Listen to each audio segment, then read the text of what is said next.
शरीर रूपी दिए कर्ल मन ढल्यो माछा र कछुवा रूपी सारा सम्पूर्ण परिवार छोरा नातिले खाए आफ्नो जीवन यतातिर गयो अब जाने कहाँ हो मेरो सरकार जीवन गयो खत्म भयो नरकको बास भयो राजा प्राचीनभरि यही कुरा तपाईलाई मैले बताएको मासु खान हुन्न भन्ने कथा यसैमा ल्याएको सरकार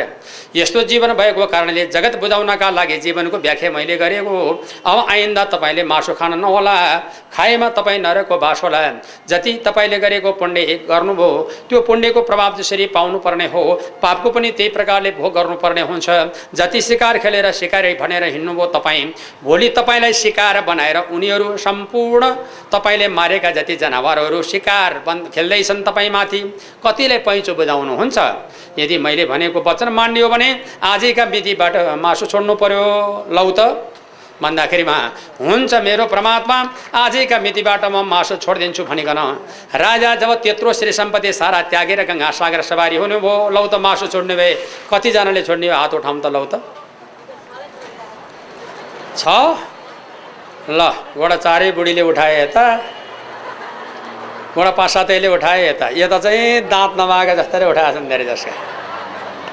ल भयो दाँत छैन हो कि बुहारीले खान नदिएर हो तिनीले उठाएका छन् ल बसौँ र के गर्ने अब छाँडकाँडकाले कसैले नै उठाएको छैन यतापट्टि एउटा दानै उठेन लौ त छ कतै ल त्यो होइन साँच्चीकै छोडे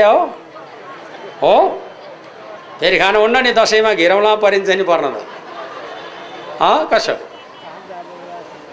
त्यसै कारणबाट भरिसके नखानु नै राम्रो होला नखानु राम्रो हो मासु भरिसके कुरा खानेका लागि जब यस्तो विधि दपोड त होइन तर मेरो विचारमा नखानु बेस होला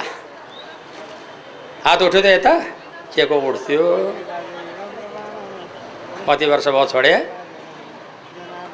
लौ नि त लौ त्यस कारणले गर्दाखेरिमा अब यो मासु जब नखाँदा बेस होला हामी एउटा मानिसको रगत अर्को मानिसलाई लिनु दिनु पर्यो भने 10औं जनाको चेकअप गरेपछि मात्र एउटाको मिल्छ नत्र मिल्दैन हामी जब मासु खाँदाखेरिमा रगत त जब चेकअप गरेर त खाँदैन जसको पनि पागे सुँगुर नै खाछन् बुङ्गुर नै खाछन् कुखुरो नै खाछन् बाख्रो नै खाछन् खसी नै खाछन् के खाछन् अब ती सारा सम्पूर्ण गर्न मर्ने बेला भागे पनि ती पनि लुचेकै छन् अब तिनको रोग आफूले जब भिरेन अब त्यो तराईतिर जोतिएका राँगा र ती जब टाँट भएका भैँसी ल्याउँछन् क्या ट्रकमा राखेर थानकोटबाट यता किन ल्याएको यो भने कोही त ती बाटैमा मर्ने किन ल्याएको भन्दाखेरिमा त्यही र चाहिँ यहाँ ल्याएर मामा बनाउने है मामा है के आएको भान्जा र भान्जीले खाने मामा होला नि के मामा बोकेर आएका उताडा त्यस्तो मामा खाएर भान्जा भान्जी सप्रने खालाउ त्यसै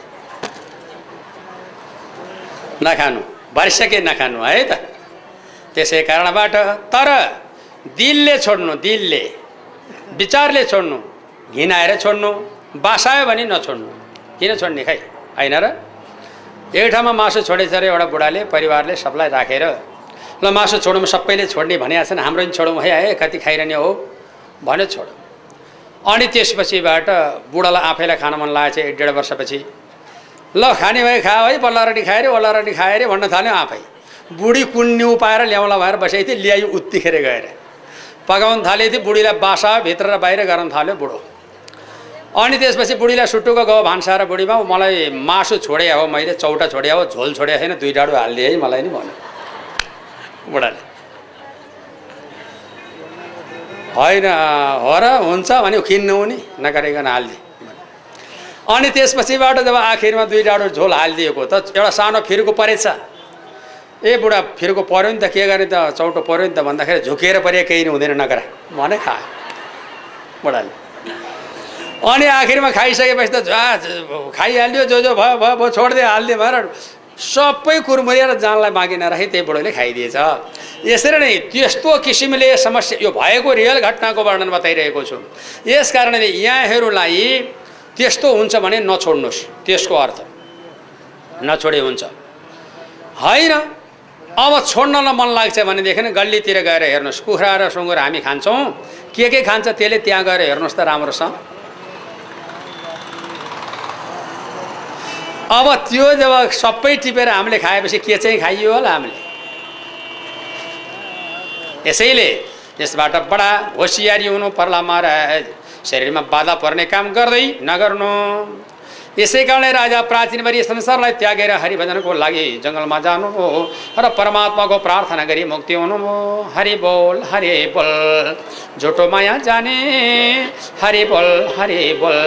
झुटो माया जाने, 2 दिनको जिन्दगानी कर्कलाको पाने। हरि बोल सुन्न चाहनुहुन्छ भन्दा प्राचीन बरी नाम गरेको राजा, उनका 10 भाइ छोरा। अब प्रचेताहरूको सम्पूर्ण जानकारीको वर्णन उनी प्राचीन बरी राजा गङ्गासागर कपिलदेवको आश्रममा पाल्नु भइसकेपछि उनका वंशजमा प्राप्त भएका 10 भाइ छोराको वर्णन महाराज परीक्षितलाई सुखदेवले निर्णय गराउँदै हुनुहुन्छ भन्ने सम्मको कथा है सद्यबाट।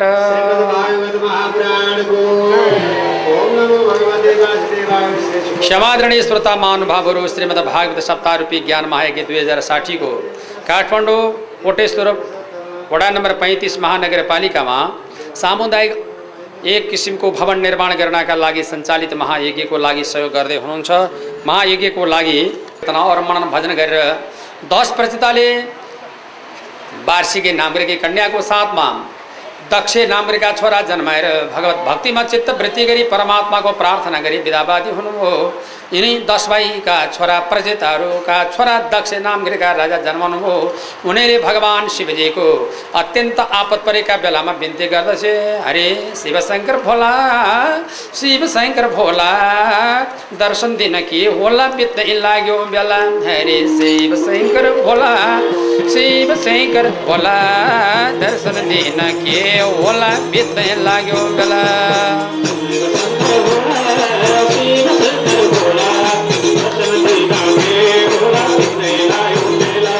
शिव शंकर भोला ओ शिव शंकर भोला दर्शन दिन के होला बित्दै लाग्यो बेला।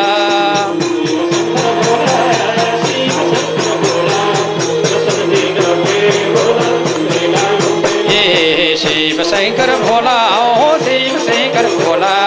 दर्शन दिन के होला बित्दै लाग्यो बेला।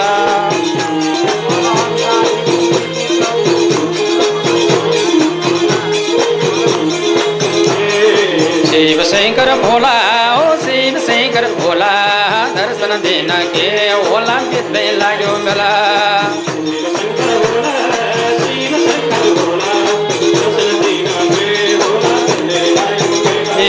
शिव शंकर भोला ओ शिव शंकर भोला दर्शन दिन के होला बित्दै लाग्यो बेला।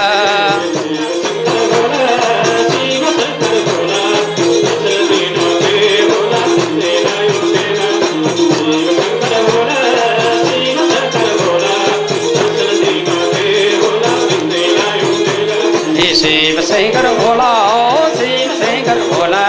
दर्शन दिन के होला बित्दै लाग्यो बेला।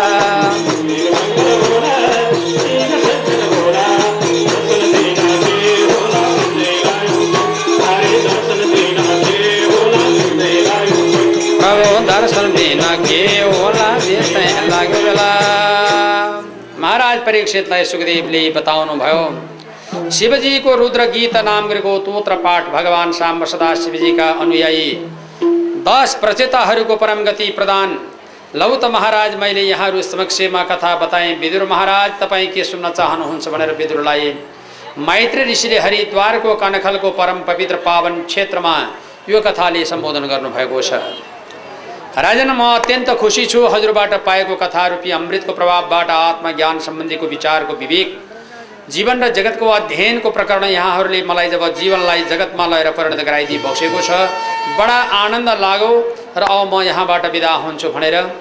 विदुर राजा त्यहाँबाट सरासरकन गङ्गासागर मैत्री ऋषि जानुभयो। हरिद्वारमा विदुर आउनुभयो। विदुर मैत्री संवाद सम्पन्न भयो।